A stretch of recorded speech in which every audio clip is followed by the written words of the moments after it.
여러분 안녕하세요. 오늘은 여러분들과 마태복음 24장 36절에서 44절 말씀 같이 보도록 하겠습니다. 36절입니다. 그러나 그날과 그때는 아무도 모르나니 하늘의 천사들도 아들도 모르고 오직 아버지만 아시니라. 그날과 그때는 종말을 의미합니다. 종말의 때는 아무도 모르고 오직 아버지 하나님만 아신다라고 말씀하십니다. 하지만 지금 우리가 살고 있는 때는 어떠합니까? 많은 사람들이 그 종말의 때는 이날이 될 거야 라고 추측하고 그 날짜를 정하여서 아무것도 하지 말고 모든 제사를 다 바치라고 하는 그런 거짓된 종교들도 있지요. 하지만 잘못된 말입니다. 그날과 그때 마지막 때는 오직 하나님 한 분만 아신다라고 말씀하십니다. 37절입니다. 노아의 때와 같이 인자의 임함도 그러하리라. 노아의 때와 같이 노아 때 무슨 일이 일어났었죠? 홍수가 일어났었죠. 여기서 인자는 예수님을 이야기합니다. 예수님의 재림도 노아의 때와 마찬가지로 임할 거다라고 말씀하십니다. 38절입니다. 홍수 전에 노아가 방주에 들어가던 날까지 사람들은 먹고 마시고 장가들고 시집가고 있으면서 홍수 전에는 많은 사람들은 몰랐습니다. 정말 홍수가 일어날까? 그래서 그들은 일상을 살았어요. 먹고 마시고 장가들고 시집가고 다 일상을 살았습니다. 하지만 노아는 어땠죠? 하나님이 말씀하신 그곳에 방주를 짓기 시작했지요. 산꼭대기에 방주를 짓기 시작했습니다. 사람들은 노아에게 바보와 같다라고 이야기했어요.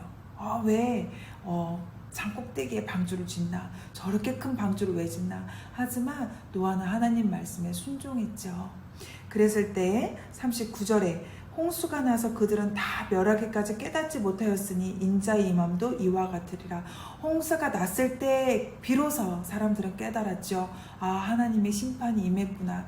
예수님의 임함도 마치 이와 같다라고 이야기합니다. 아무도 몰랐으나 예수님이 임하셨을 때 예수님이 이렇게 재림하시는구나. 사람들이 그제서야 갑자기 알게 된다라는 것이죠.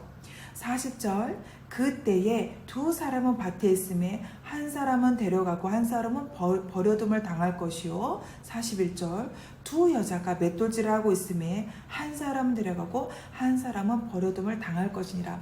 많은 사람들이 예수님의 재림 때에 어떤 사람은 밭에서 두 사람이 이래요.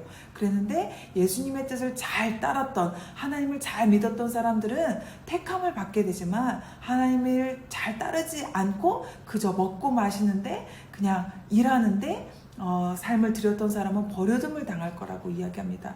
똑같은 일상을 삽니다. 맷돌질하는 여자들이 있어요. 그런데 똑같이 맷돌질을 하지만 한 사람은 예수님을 하나님을 마음에 모셨지만 한 사람은 그러하지 못한 사람들은 택함을 받게 되는 사람, 버림을 받게 되는 사람으로 나뉘어진다라고 말씀하시는 것이죠. 42절 말씀입니다. 그러므로 깨어있으라. 어느 날에 너희 주가 임할지는 너희가 알지 못함이라. 그래서 뭐라고 말씀하십니까? 그때는 알지 못한다. 예수님이 언제 재림하실지는 모두 다 알지 못한다. 정말 우리가 일상생활할 때 예수님께서 임할 텐데 너희들이 그러하기 때문에 어떻게 하라고 말씀하십니까? 깨어있으라. 깨어있으라 라고 말씀하십니다. 지금 우리가 묵상하라는 이유가 무엇입니까? 우리는 깨어있기 위해서 이렇게 묵상을 하고 하나님의 말씀을 공부하는 것이죠. 이것을 공부해서 그치는 것이 아니라 오늘 나에게 하나님이 하실 말씀이 무엇인지 우리 이 묵상을 같이 하시는 분들은 그런 간절함이 있는 분들이라고 저는 생각합니다. 오늘도 깨어서 주님께서 말씀하시는 그 자리까지 가고자 갈망하시는 분들이 바로 이 영상을 보고 계시는 분들이라고 저는 생각합니다. 정말 깨어있는 분들이라고 저는 생각합니다. 43절 너희도 아는 바니 만일 집주인이 도둑이 어느 시간에 올 줄 알았더라면 깨어있어 그 집을 뚫지 못하게 하였으리라. 우리가 다 예수님이 언제 오신지 알게 되면 우리가 다 준비하고 있겠죠. 예를 들면 예수님이 이번 주일날 오세요. 그럼 우리는 막 방탕하게 살다가 금요일부터 우리는 갑자기 잘 하나님의 뜻대로 살게 될 수도 있는 것이에요. 하지만 도둑이 만약에 내가 내일 너희 집을 훔칠 거야. 그러면 집주인이 어떡하겠습니까? 내일 도둑이 올 거기 때문에 딱 막아서고 있겠죠. 하지만 예수님께서는 그렇게 오지 않으신다라고 말씀하세요. 44절 이러므로 너희도 준비하고 있으라. 생각하지 않은 때에 인자가 오리라. 도둑처럼요 예고 없이요 갑자기 예수님이 오신다라고 이야기합니다. 예수님께서 다시 재림하실 때에는요, 우리는 그때를 알지 못해요.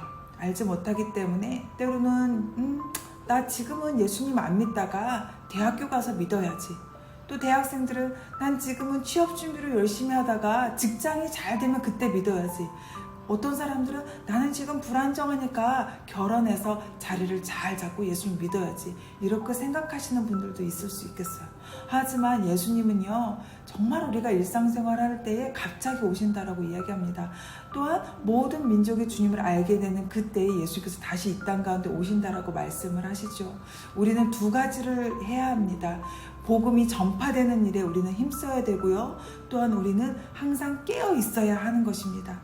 당장 내일 주님이 오신다 할지라도요, 우리는 오늘 우리의 삶 가운데 성실하게 주님께서 맡겨주신 일들을 감당하면서 또한 예수님을, 하나님을 우리 마음 한가운데 모시면서 살아가야 되는 것, 그것이 정말 깨어있는 자들이 해야 할 일이었습니다.